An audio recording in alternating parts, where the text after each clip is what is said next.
2001, when we saw Halo, my friends and I, we were like, ooh. It's crashing, it's buggy, sounds terrible. It seemed like Microsoft bit off more than they could chew. And each build, it didn't seem to be improving at all. Like, at some point, it wasn't about making Halo perfect. Honestly, we were just focused on how do we get this thing on disc in time for launch. There was an incredible pressure on Halo.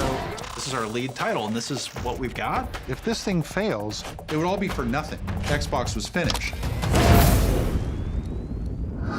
There's a new contender in the video game wars. Xbox is going to be the future. Truly the future of video games. Xbox. Taking over the living room. Limitless, connected digital entertainment. You guys never understood. The company is going to face fierce competition. Sniper! It's a ticking time bomb. Makes me very nervous to actually play this for you. Xbox getting a major overhaul. A bold vision for the future of gaming. Xbox!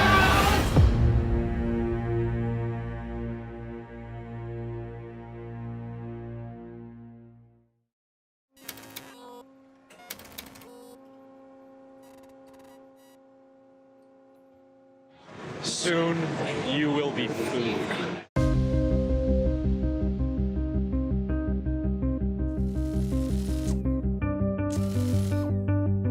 On Halo, we were doing the thing that people weren't quite sure would even work on a console, a first-person shooter, and the frame rate was terrible. Come on, make my day! All of a sudden, we were in a new area, console games, and what do we know about console games? I had only heard things about, it's not very good, really. Bungie may be a good studio, may be a fine studio, but the game wasn't really being received that well. We're gonna make it, aren't we, sir? With Halo and Xbox's fates intertwined, something drastic had to be done to get the game right. So, in a last-ditch effort, Ed Freeze and Bungie essentially put the development team under arrest. Ed Freeze had put Halo behind the curtain and won't let anybody see it. Won't let anybody talk to the Bungie team. He's like, you guys seal yourself off, literally and metaphorically, and deliver a great game. Like, our doors, I don't even think Ed could get into some of the Bungie doors. I kept saying, hey, Ed, when can I play Halo? And he goes, well, not yet. When we only had a couple more months before we had to get this thing into boxes. Good to see you, Master Chief. Things aren't going well. We had to stand up a complete game that was performant on new hardware. We had to create a compelling story with characters. We had to cut levels, take shortcuts, just a mad rush of long days, sleeping under desks, full-on old school crunch to get this game done. There it is. The one positive thing that comes out of crunch is ideation and invention and polish. Ultimately, that was one of the things that Bungie took very, very seriously, was polish. For us at Bungie, this was a passionate effort to make the best game possible. But when you show up as Microsoft, you are open to a whole different level of criticism. Yeah, that's cool. All right! And Halo had the burden of showing up excellent in all ways.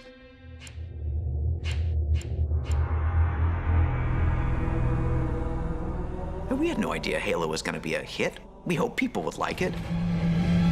Here we go. Hold it up!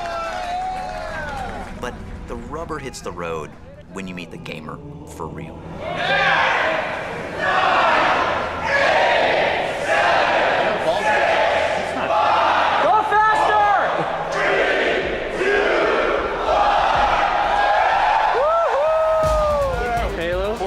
Anybody else? Halo? Halo, yeah. Halo.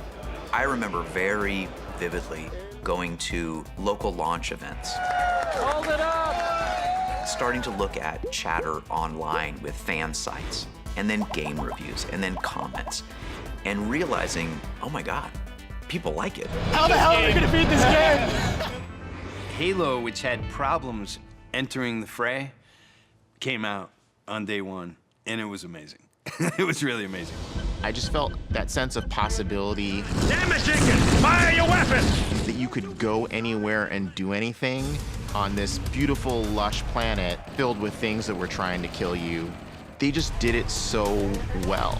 The controls felt natural. You could tell that it was going to be a breakthrough for first-person shooters. I didn't care that I wasn't using a mouse. I was using a controller. I was in the Halo universe, and it was fantastic.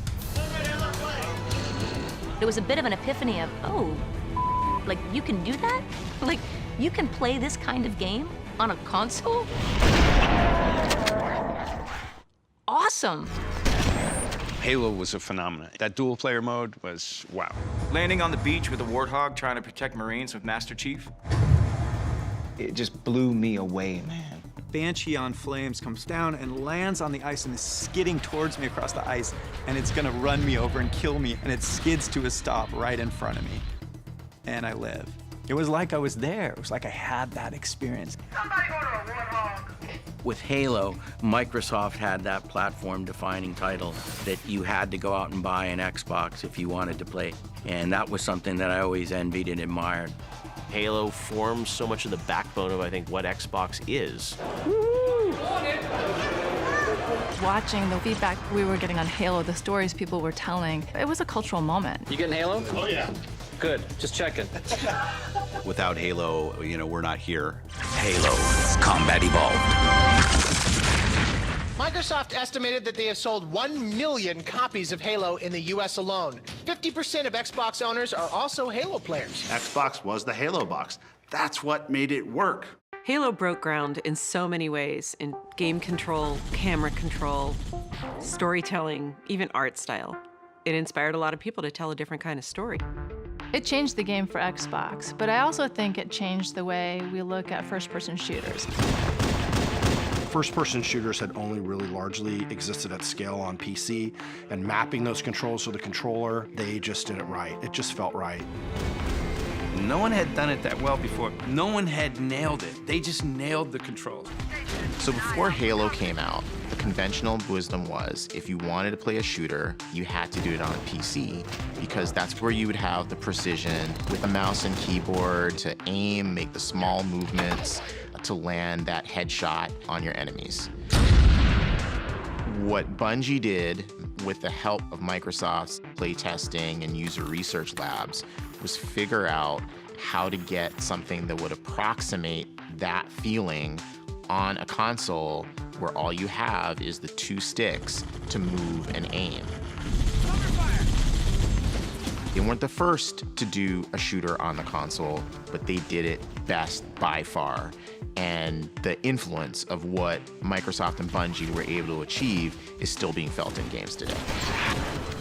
Even today, it's the largest genre in console gaming. And really, because of Halo, Xbox became the console for first-person shooter fans. The multiplayer was transcendent. It was just something that you didn't experience on any other platform. Microsoft made a huge bet on broadband. Every single Xbox had an Ethernet port in the back, and it paid off in spades. You could use it for LAN parties and to system link on a LAN. Oh my God! PC gamers understood the joy of the LAN, the local area network. You make a network of computers in a local area, which means you have to be face-to-face and nose-to-armpit with gamers. Got the flag, I'm out the front. And it's a fun experience. You can all be in a shared virtual world and run around and do things that you couldn't through a modem just because you're all there connected and it's higher speed. Microsoft ushered that in for consoles. Manually plugging machines together to play games was not a new concept, but it had always required a lot of technical know-how. Now, the communal gaming experience wasn't just for computer geeks. It was for everyone. Right now, we have this game going here, which is 16. Downstairs, I was just down there. They probably by now have at least a 16 game going on. They keep on bringing in more stuff, and it seems to be expanding. It was a communal party, multiplayer atmosphere that you could have with a massive group of people and have multiple consoles all connected. We'd get together at like 8 a.m. and play 16-player Halo all the way till 8 a.m. the next day. I remember running an Ethernet cable up the stairs so I could have a friend bring his over and play. I'd go to my buddy's house, and we're on 2 different floors. We're in 4 different rooms, because screen looking's a thing. Man, the fights were legendary. You looked at my screen. No, I didn't. Yes, you did. I can't. I can't see your screen. We'd make a little flyer at work, like Halo LAN party this Saturday, bring an Xbox, bring a controller, bring a TV. That changed everything about my social life for probably 10 years. And these, by the way, weren't small TVs. These were the big cathode ray TVs that you had to find a way to be able to use. I had a heavy-ass TV. Flat screens weren't around back then. You got it? Yep. So I bought a PT Cruiser just so I could get my TV around and my Xbox. That was a fashion statement to have an Xbox in the car back in the days with that big screen. Give me a second, Your foot, your foot. I know that's a foot. Ouch. I remember playing nonstop and sitting there in my own puddle of sweat. The minute you stepped into a multiplayer match on Halo, time just disappeared. You just got sucked in, and we would play all night long. It provided me an experience I had never had on a console before, period. Halo was a runaway hit that had spawned its own social scene, putting Microsoft in the big leagues with Sony and Nintendo for the first time. But the team wasn't done. They saw a way to take those multi-room raucous LAN parties and make them global. Sniper, sniper! The initial concept for Xbox Live was one of those magical ideas. So it gets to go in a special folder that I call epic pitches, because they're pitches that, even though they were in their infancy, they planted a seed of ideas that turned into something that had an impact on the entire industry, maybe an impact on global culture. We built an Ethernet port in every unit, and the idea is now we can actually have a networked community of gamers from living room to living room around the world, no matter what language you speak, no matter where you are in the world, and we can all be part of one bigger community. And that vision was like, awesome. There definitely was some skepticism about the idea of playing multiplayer games over the internet. When we were scrambling to get Xbox done, Xbox Live is like a vague fog in everybody's head. Nobody knew how that was going to work and whether it was going to be a good ecosystem and whether the quality would ever be there. And it became a huge point of tension in terms of how it was designed and how it was going to work. But we're going to do it. Microsoft is putting literally billions of dollars on the line to back us, but the program was fraught with risk. It required technology that really hadn't been built anywhere in the industry before. And those kind of tech investments are always risky. With so much riding on the success of Xbox Live, the team couldn't afford to develop it in a corporate vacuum. If they wanted to deliver a gaming experience unlike any other, they needed gamers to tell them exactly what they wanted. We went out and talked to a whole bunch of gamers around the United States. One of the things that came back was that voice communications was going to be imperative. You know, it is a good day to die, cheesemaker. Nobody wanted to sit there and text with a typewriter, just taking out their buddies. First thing was you had to get this starter kit. It had a headset in it. It's like, You were talking about console gaming. What are you supposed to do with a headset? The Xbox Communicator. It lets you talk to other gamers while you're playing. This broke down the barriers of how you could speak. You simply banged on your headset and you could talk to anybody in the world that was on the platform. Your defense is offensive. Your defense is offensive. Building that global couch where people can talk and kind of virtually elbow each other with 4 gamers on 4 continents and have it all perfectly fluid through headsets, just as if they were sitting in the same room together. This was before Skype. So the notion of low latency, great quality voice, we had to go build out that tech. I like this one. You did your own digital personal ID remembers your moves. That's a good idea. Yeah. We're creating this giant gaming universe for gamers to play in over generations. We knew it was important to have this one identity that linked to you, where you could build your legacy in gaming. Your gamer tag. It's your identity on Xbox Live. The legend you build for yourself in this brand new gaming universe. Remember, you're building all your stats and friends in that name. Rather than have a gamer tag for Madden, a separate gamer tag for Halo, it's like you just want to be known as one thing. My gamer tag is the real B. My gamer tag is Cowboy22. A gamer tag is Hero Protagonist. It's King Doug. The Spaceman. Xbox Live wanted to bring that fundamental instant fun into the world of online gaming. You will never be without a game to play, anytime, day or night. It was a revolution in online gaming. The team was finally feeling confident. They had the technical know-how to build Xbox Live. But on the other side of that challenge was another, even bigger question. If they built it, would gamers pay for it? The technology was in the box, but the commitment from a player, we just didn't know how it was going to fly. That firstly, someone's going to pay $50 a month for broadband, but they also have to go tell their friends that it's worth it. I've never been shy to share my opinion. And there was one time where I was talking to Jay, and we ended up arguing about it all the way into the hallway. And it was me saying, this Xbox Live idea you have is the dumbest idea I've ever heard. Like, I hate this idea. Somebody's gonna pay $50 for multiplayer games when they can get it for free. And people did laugh at that and said, why would you pay for access? Because you're already paying for your game. It wasn't just me. It was like an entire division worth of people saying, what are you, nuts? So this experience had to be amazing. That was crazy to people. Like, who's gonna play multiplayer if they have to pay for it? Microsoft is taking the Xbox game system to a whole new level. Xbox Live. Future of video games arrives today. Microsoft is putting the Xbox online. Today, the Xbox goes live. Manning is at his home in Indianapolis, Hasselbeck at his in Seattle, and they're about to play each other in a video game using the Microsoft Xbox console. Oh, sit down. Son, don't your coaches tell you you can't take a sack in the red zone? That is quarterback 101. Last night, we had gamers all over the country playing against celebrities here in LA where we had our big premiere party. We're checking the perimeter. All right, so here I go. Xbox Live launched exactly 1 year after the original Xbox itself launched, November 15th, 2002. The launch of Xbox Live was almost like a second launch for Xbox. Blow up and kill everything in sight. Is that what you're getting? That's the idea, man. It's just like doing RoboCop. I'm gonna open up a can of whoop ass and see how it tastes. The two launch titles that I have such fond memories of, Tom Clancy's Ghost Recon, which was a port of the PC game, and Mech Assault, which is a third-person action-oriented take on Mech Warrior. Just light bulbs went off, just the magic was there. Live let us add the element of community and human society to game design. It was just immediately clear to me that this was going to be like the thing for video games.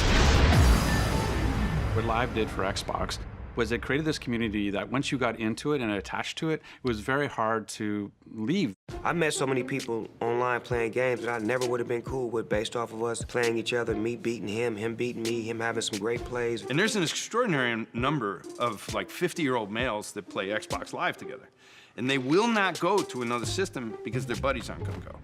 So they're only gonna buy a system to hang out with the guys so they can play while the kids are sleeping and they're gonna play Call of Duty or something, right? Every night, me and my homies be on a party with about 15 or 20 of us, and we be talking about what happened in the day if we playing the games, and it's just like a great gossip line for some grown-ass men. We had forecasted how many Xbox Live subscribers we were gonna have, you know, month 1, month 2, month 6, etc. Hey, we got 50,000.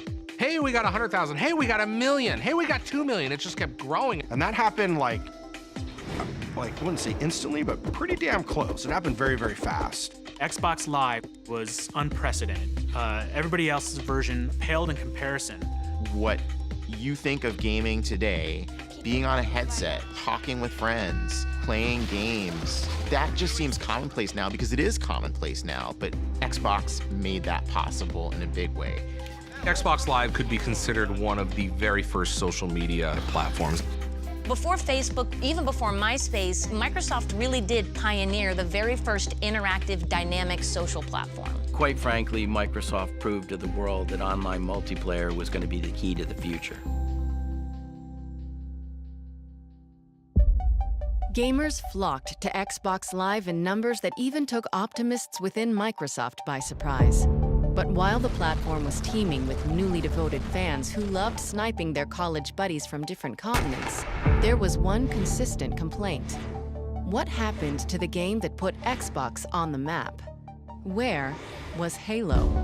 When we started working on the second Halo game, the weight of expectation came crashing down on us. Halo 2 had to be a blockbuster movie, and that was always a danger. Is what if we just pushed to do this big AAA spectacle and miss the heart of what made Halo a success in the first place? God damn, we have a lot of work to do between now and E3.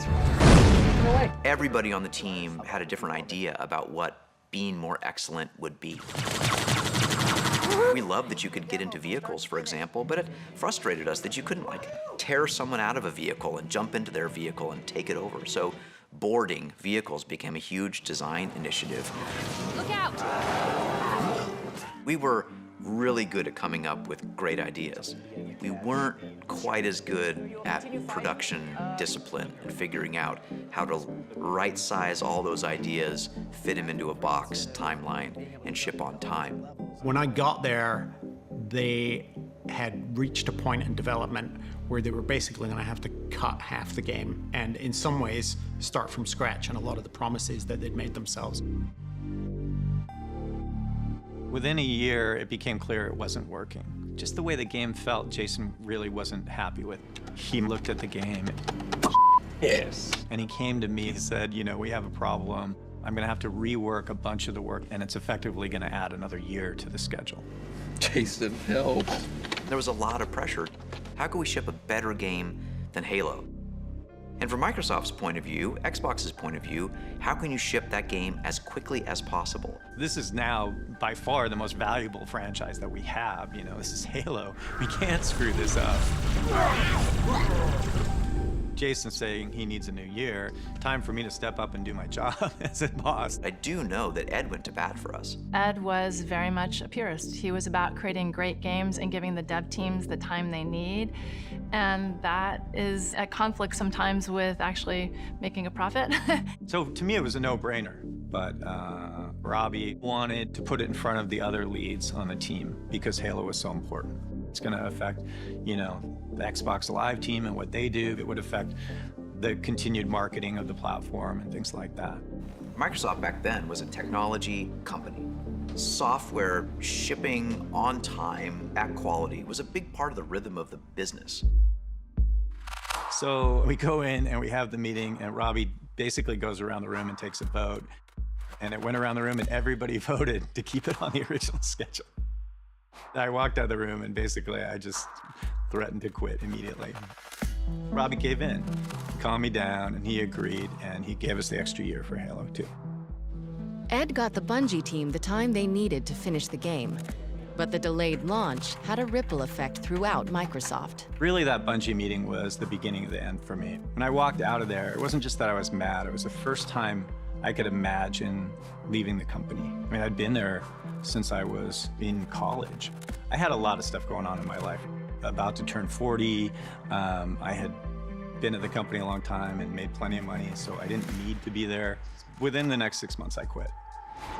In January 2004, Ed Fries resigned from Microsoft, while Bungie set out to finish what they'd started, creating a sequel to one of the most popular titles in console history. The extra year Fries bought them turned out to make all the difference. Not only did it elevate the game, it built fan excitement to a whole new level. The lead up to Halo 2, I had never experienced anything like that in my life. It was genuinely a pop culture event, and I don't say that lightly. 7,000 stores are opening on midnight. They've been waiting a long time for this. They were chanting, Halo 2! Halo 2! Halo 2! Just felt like something new was going to happen in entertainment. Because Halo 2 is the best! Halo 2 is everything! Xbox's Halo 2 is expected to generate more revenue in 24 hours than day one sales of any full-feature movie in entertainment history.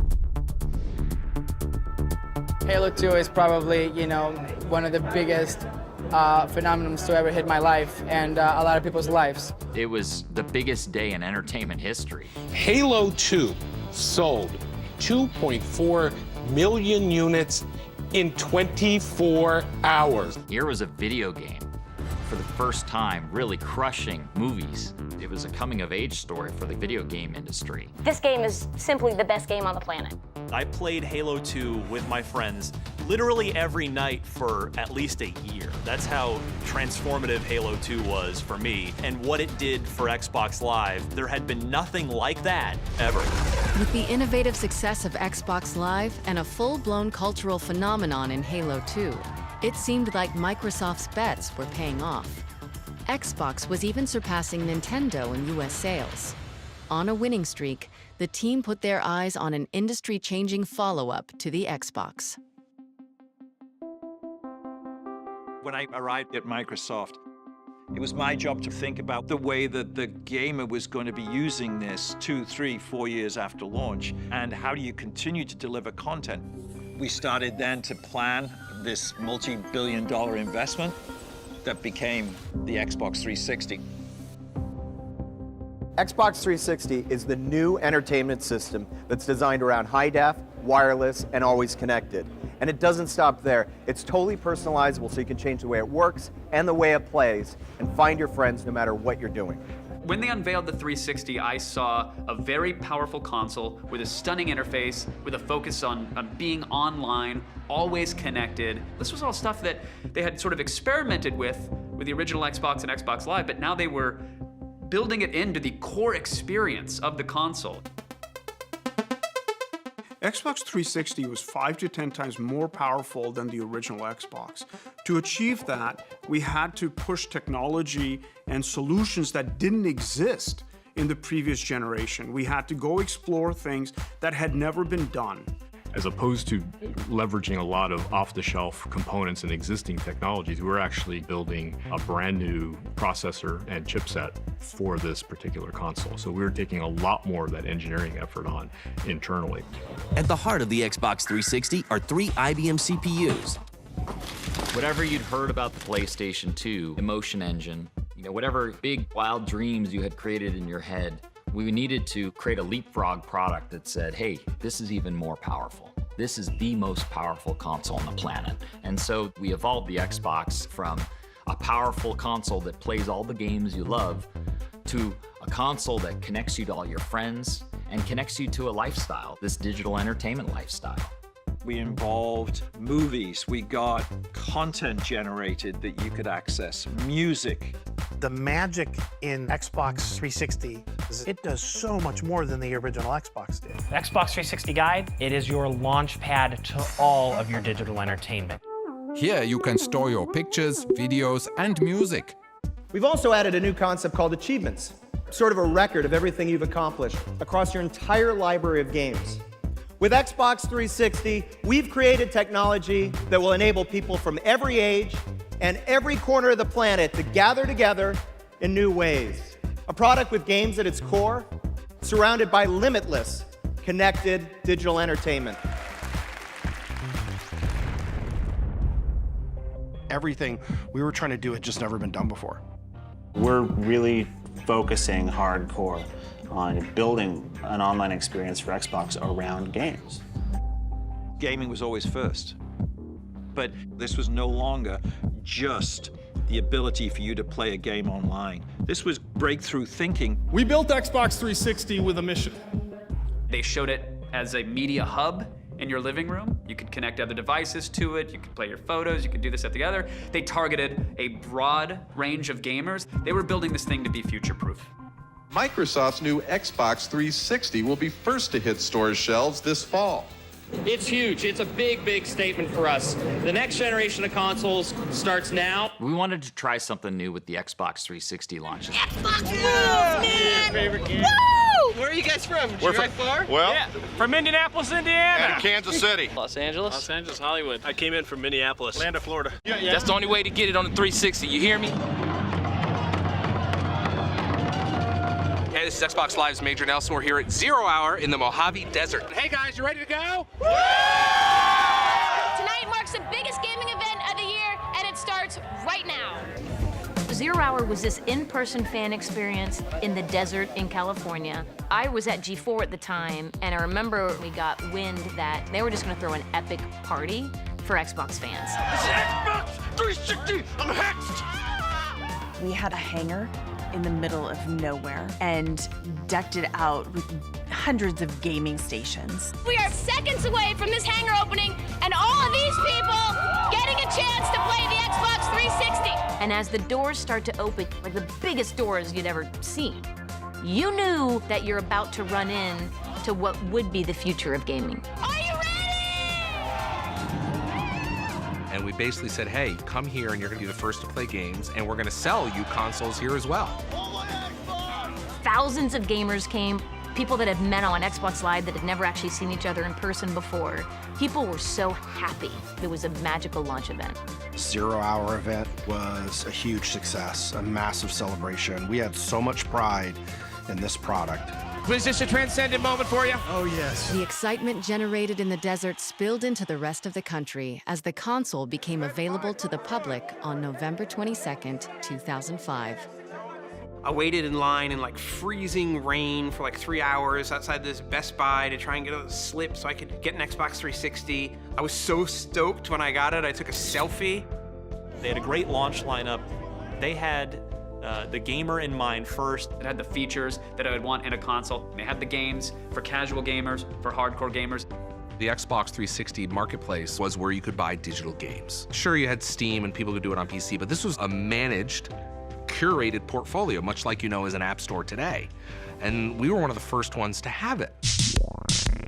I start downloading games and I download Joust, Robotron, and Defender, and like, all of a sudden everybody's having fun because these games are amazing. And I'm like, okay, we were sitting here at grandma's house and we were bored, and I just got on the internet and downloaded games, and now we're playing video games and having fun. This is the future. This is the greatest thing in history, and this is what this console transition is about. I can view my profile so I can see, what games I've got, and it's got the whole achievements thing here as well. It was the first console with achievements. We take that for granted now, but all the little bonus points and your gamer score and your rating. You achieved something in the game, and that something is whatever the developer decided. Hey, did you scale this mountain? Did you open this door? Did you find this thing? Somebody can play through the game, but if you wanted to really complete it, you had to get every achievement. Let's kick some ass. I've got 148,000 gamer score. People are like, what is that? Why do you care? Because it's something that reminds me of all the time that I've had, all the games that I've played, all I feel like I've accomplished something. They had an incredible console that was built for always online, always ready, with a stunning interface that ran on top of everything, and they came out guns blazing. We had low price, with high def, with great games, and a product that was great. And so we felt we had a chance that generation. Yeah, we were riding high, we were celebrating, morale was extremely high. They had arrived. They had to gain the trust of developers, they had to make a statement with the gamers, they had to show that they belonged at this party, and the 360 was a beautiful iteration of all the lessons that they had learned with the original Xbox. I think 360 was finally that moment that Jay and Seamus and everyone, dreamed of. Gamers were looking to see whether we would get it right this time, and we thought that we did. We needed to be seen as the start of the next generation, and this all needed to come together flawlessly. Unfortunately, that's not quite what happened.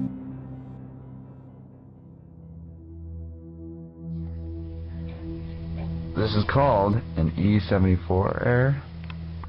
Contact Xbox customer support. It was in the forums, and I started to notice that something wasn't right. I think there's something going on here. The criticisms that we're reading about are coming from the games press, who are hearing from gamers who are saying, I'm having a problem with my box. You feel the top of the Xbox, it's pretty hot. We can hear retailers starting to say, there's an issue here. With 360, Microsoft had built something amazing and special, but this problem was something that could kill the Xbox and all the work that they had done to get to this point.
He hails from Indonesia. He's home break Uluwatu.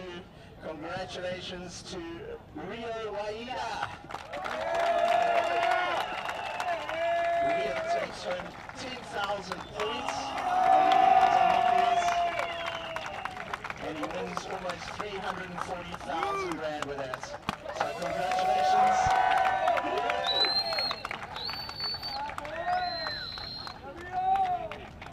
If someone wants to take the trophy there, we can get a few.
Australians making it through to our final. It was great to have such a big field of ladies internationally surfing here. The level of surfing was great to see.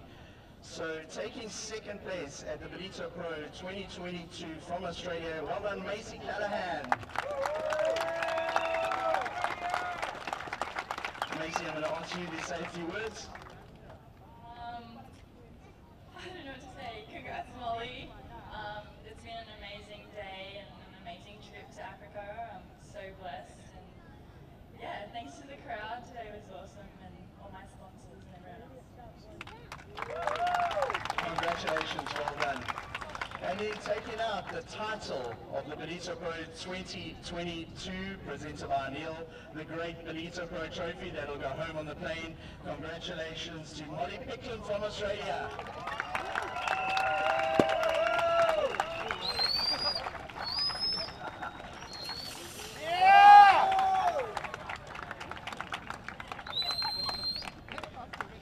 Molly takes home 10,000 points on the Challenger Series and almost 340,000 Rand for a win.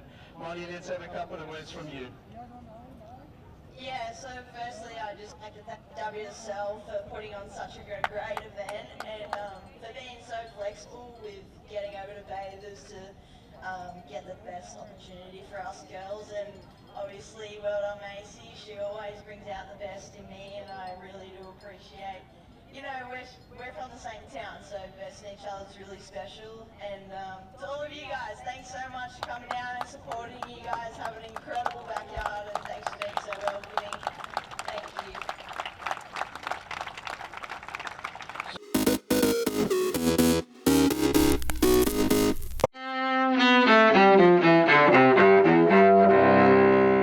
you. July 13th, 1985. There are hours to go in this Live Aid show in Philadelphia, and it looks as if no one's leaving early. Live Aid, a global rock concert to raise money for starving people in Africa, takes place in London and Philadelphia. The mammoth event spawns charity music concerts in years to come, from Farm Aid and Hurricane Katrina relief to Live 8 and Live Earth. 1793. A bloody milestone during the French Revolution. Jean-Paul Marat, a revolutionary writer, is stabbed in his bath by Charlotte Corday. She's executed 4 days later. 1863. In New York City, riots erupt against the Union's military draft during the American Civil War. Over the next 3 days, more than 1,000 people, many of them blacks, are killed in the violence. 1977. A power blackout leaves New York City in the dark for 25 hours after lightning strikes north of the city. As a result, looting, vandalism, and arson hit the Big Apple, already reeling from a severe financial crisis. And 1942. Snakes. Why did it have to be snakes? Actor Harrison Ford, best known on the silver screen as Han Solo and Indiana Jones, is born in Chicago. Today in History, July 13th. Camille Bohannon, The Associated Press.